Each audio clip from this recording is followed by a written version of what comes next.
Our review for the AOB assesses whether Sarat Kibble Berhad should reappoint its current auditor. Due to SCB's PN17 status and financial distress, the long-term auditor relationship raises independence concerns. Key threats include self-interest, familiarity, intimidation, and possible self-review issues. Safeguards exist but may be insufficient in SCB's restructuring environment. We therefore recommend appointing a new external auditor to improve independence and public confidence. SCB is a PN17 listed company facing major financial difficulties and judicial management. As the board considers reappointing its current auditor, market concerns have emerged about the independence and audit quality. The AOB engaged us to assess this risk and determine whether reappointment is appropriate. The self-interest threat arises when an auditor's personal interests affect or could appear to affect their objectivity and professional judgment. In Sarat Kibble Berhad, Dato Sri Mahmud, the director, holds a large number of shares, creating strong personal financial interests.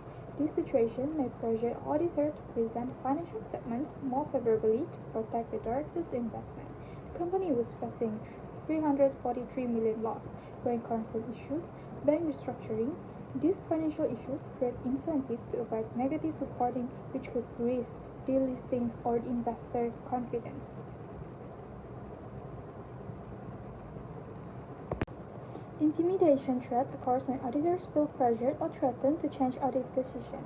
Sarat Kibble Berhad is under PN17, facing risk of delisting, subsidiary winding up, 344 million losses. These conditions may pressure auditors to avoid negative reporting. Directors' resignation and management instability add stress when issuing a going concern opinion. Banks and creditors may influence management, creating indirect pressure on audit decision.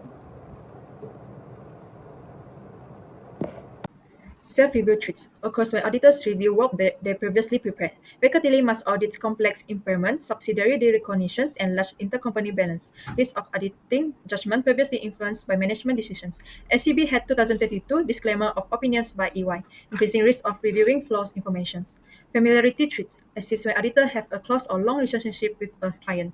SCB's chairman has held a long-term position since 2009. Frequent board resignation create overdependence on remaining members. Auditors rely on management explanations due to restructuring complexity. Last one is advocacy treats occurs when auditors act as representative or defend the client positions. SCB is engaging advisor and negotiating rescue plans with banks. Auditors must avoid pairing to support management restructuring proposal. Act to protect listing status may influence financial presentations. Section 4, Impact on Audit Quality, examine how independent trade compromise audit quality. The company earned 344 million loss create 5 trade that is self-interest from shareholder pressure, self-review of past judgment, familiarity reducing skepticism, advocacy for rescue plan, and intimidation from our PN17 status. These combined traits significantly undermine audit integrity and reliability. Based on our findings on Sarawak Cable Berhad about their safeguards are audit committee oversight, internal audit function, internal control system, and risk management framework. Their audit committee will review the internal audit plan, monitor the audit results, and engage with the external auditors and assess the adequacy of internal control processes. They have also an internal audit team to evaluate and compliance with the policies, tested the effectiveness of internal controls, and reported the finding directly to the audit committee. So their internal control included the delegated authority limits, operational policies, and monitoring the activities to ensure the proper authorization, compliance, and financial discipline. Lastly, their risk management framework included the risk identification, monitoring, and reporting supported by a risk manager, risk management committee, and risk champions. We also suggest some safeguards that could be implemented by the Sarawak Cable Berhad, which is partner rotation, limiting non-audit services, engaging quality control review, and use of independent external experts. As they require a regular rotation of the engagement partner by rotating the lead audit partner reduces the familiarity with the management and brings a new objective viewpoint. They implement an independent quality control review by a senior professional not involved in the engagement, so they need to add a second layer of independent scrutiny, reducing the judgment error and reinforcing the objectivity. They need to restrict or avoid providing non-audit services to SCB as it can reduce the conflicts of interest and strengthen the perception of relative of independence.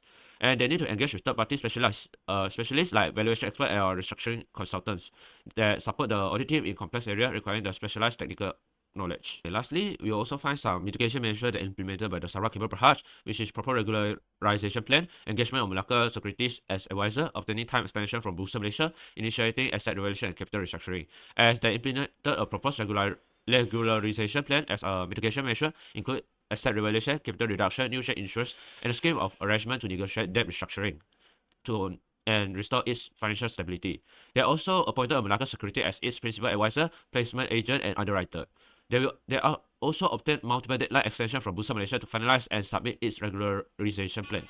Lastly, they perform an asset revaluation and capital restructuring as part of its recovery plan. For the analysis and evaluation part, Sarawak Cable Berhad is in a high-risk environment because of its PN17 status and a huge financial loss. This creates several independent traits including self-interest, self-review, familiarity, advocacy, and intimidation. Although safeguards such as partner rotation, independent reviews, and limiting non-audit service are in place, many risks still remain significant due to the company's restructuring and management pressure. For the audit firm, BKAAK2013 has a good reputation, but Sarawak Cable Berhad is a very difficult client, as the past declaimer of opinion shows challenges in getting reliable evidence. If they continue the engagement, their independency and reputation may be questioned. While from the stakeholder perspective, keeping the same auditor may reduce confidence in Sarawak Cable Berhad financial reporting. A new auditor would provide a fresh and more independent view and help to increase the trust. Section 7.0 recommends that the Audit Oversight Board advise Sarawak Cable to appoint a new external auditor. Independent threat cannot be reduced to acceptable level. A new auditor provide a fresh, unbiased perspective without previous involvement. This change strengthens market confidence, improves transparency, and demonstrates a commitment to accountability, ensuring reliable financial report to support the company recovery.